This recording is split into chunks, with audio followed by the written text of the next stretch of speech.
belajar faktor-faktor pertumbuhan karena faktor-faktor ini yang menunjang bagi tanaman untuk bisa berkembang lebih baik atau memilih untuk masuk ke masa dormansi.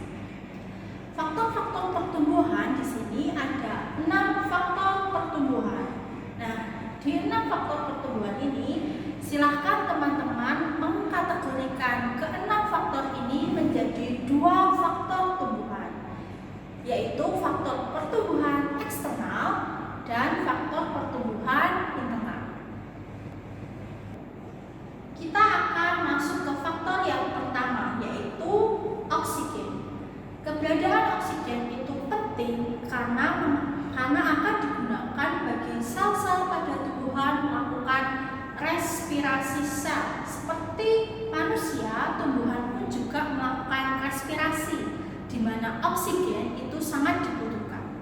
Maka respirasi yang membutuhkan oksigen disebut sebagai respirasi aerob. Lalu apa sih tujuan respirasi aerob? Tujuan akhir dari respirasi aerob adalah menghasilkan ATP.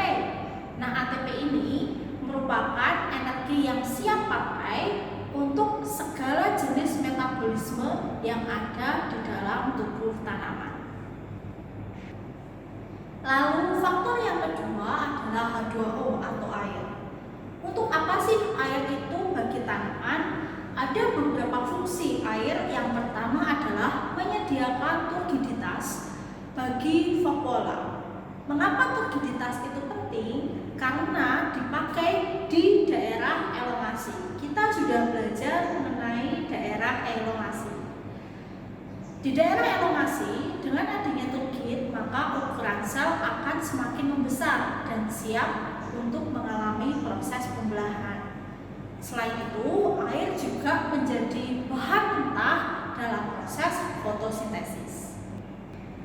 Lalu faktor yang ketiga adalah nutrien. Nutrien yang sedang kita bicarakan sekarang adalah dalam bentuk mineral. Mineral tersebut dapat dijumpai di media tanah, bisa di tanah, bisa di air, tergantung di mana tanaman ini ditanam.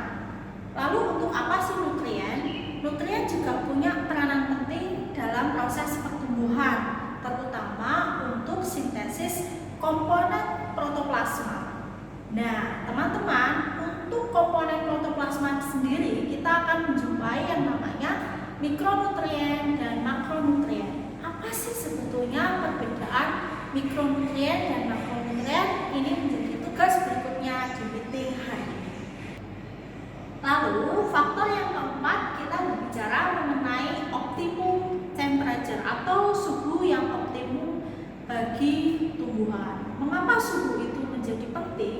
Karena suhu ini mempengaruhi aktivitas enzimatis yang ada di dalam tubuh tanaman. Enzim tidak hanya dijumpai di tubuh manusia, tetapi tumbuhan pun juga ada enzimnya. Dan enzim memiliki rentang suhu tertentu, sehingga suhu menjadi salah satu faktor pertumbuhan yang penting. Nah, suhu yang berapa yang optimum bagi tumbuhan itu tergantung dari jenis tumbuhan tersebut, di mana dia tinggal atau di mana dia tumbuh. Oke teman-teman, untuk fungsi yang kelima itu agak panjang. Mengapa? Karena kita akan membahas mengenai fitohormon. Fito itu tanaman, kemudian hormon. Maka hormon ini dijumpai di tanaman. Fitohormon juga dikenal dengan istilah regulator pertumbuhan tanaman atau plant growth regulatory. Kemudian fungsi dari fitohormon ini dibagi menjadi 2 klasifikasi besar.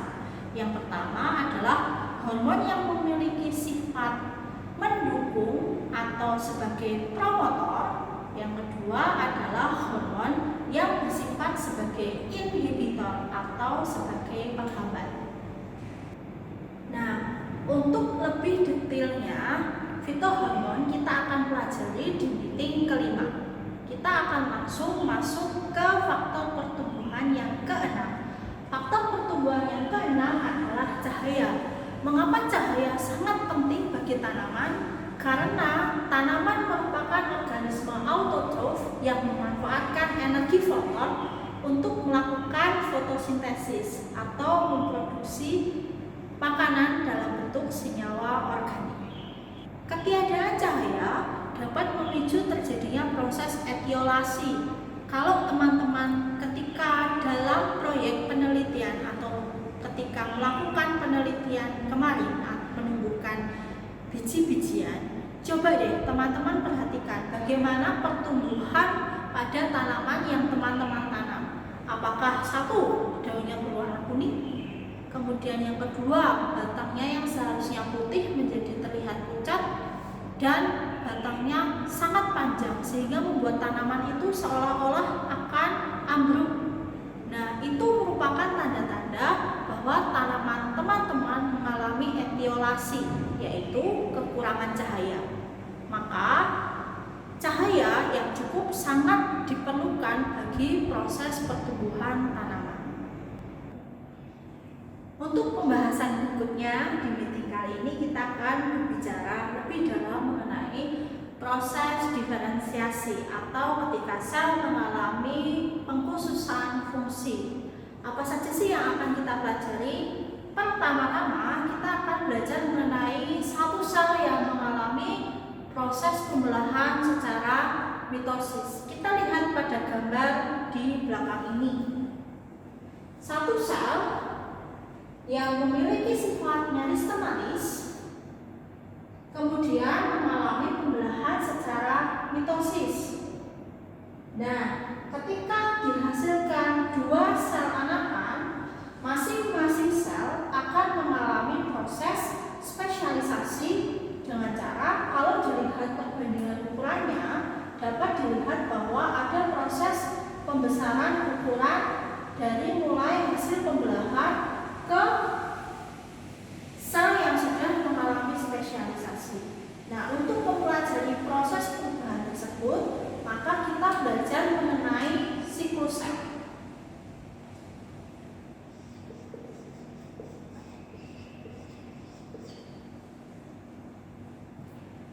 Siklus sel terdiri dari 4 tahap, teman-teman. Yang namanya siklus, teman-teman boleh memulai dari mana saja.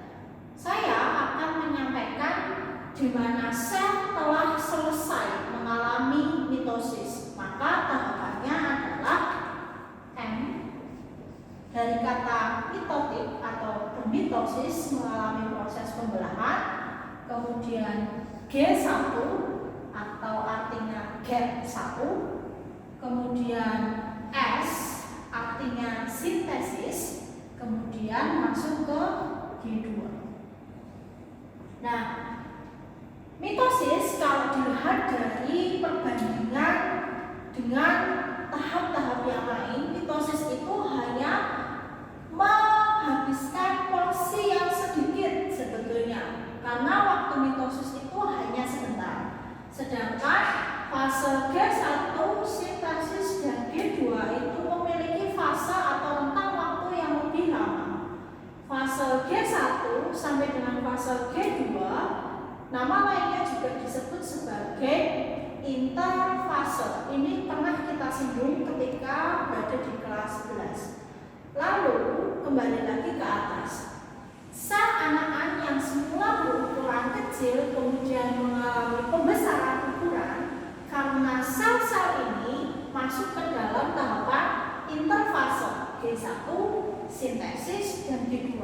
Sebetulnya ada apa sih di fase interface ini?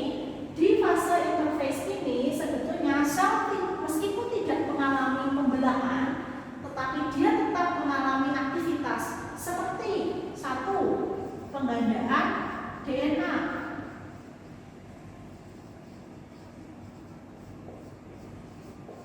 lalu yang kedua sintesis protein,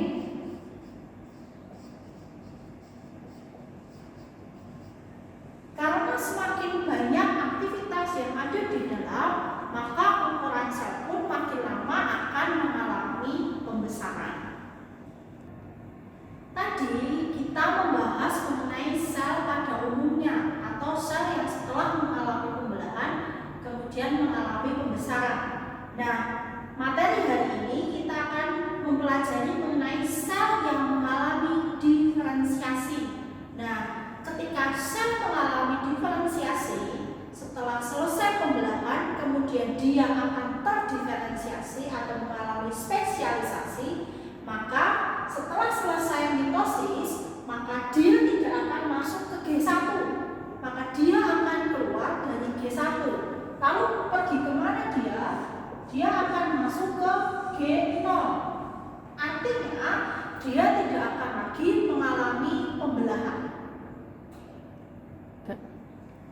Saya akan memberikan contoh mengenai salah satu sel yang sudah mengalami spesialisasi, yaitu parenkim.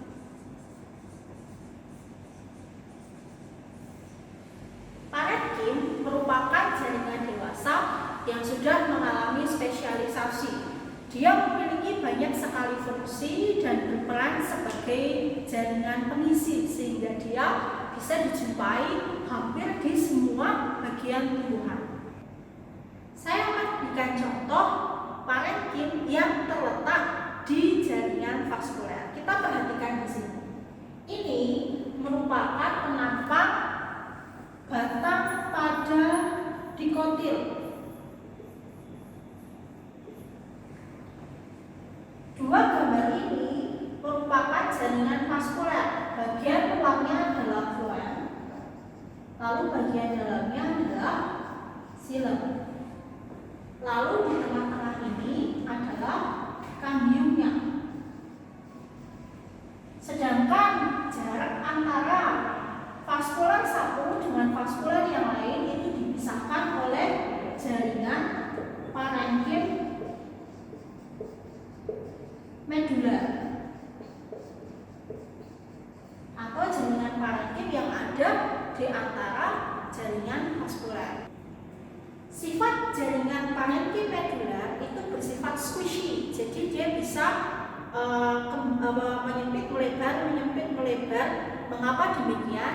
Karena transportasi pada jaringan vaskuler itu berbeda-beda. Kalau dia sedang membawa mineral atau air yang cukup banyak, maka akan terjadi turgiditas, sehingga jaringan parenkim didesain untuk fleksibel terhadap pergerakan jaringan vaskuler. Pada jaringan vaskuler di tanaman dikotil, batang akan semakin lama semakin membesar, sehingga jaringan vaskuler pun juga akan semakin bertambah banyak. Maka ketika sel yang semula sedikit menjadi lebih banyak, di situ akan terjadi proses pembelahan yang baru. Maka jaringan parenkim medular akan kembali ke sifat awalnya yang semula sudah terdiferensiasi sebagai jaringan pengisi, kembali lagi menjadi jaringan yang bersifat meristematis atau dia mampu membelah secara mitosis. Proses ini yang semula sudah terdiferensiasi kemudian kembali lagi menjadi sifatnya yang mitosis atau sifatnya yang meristematis,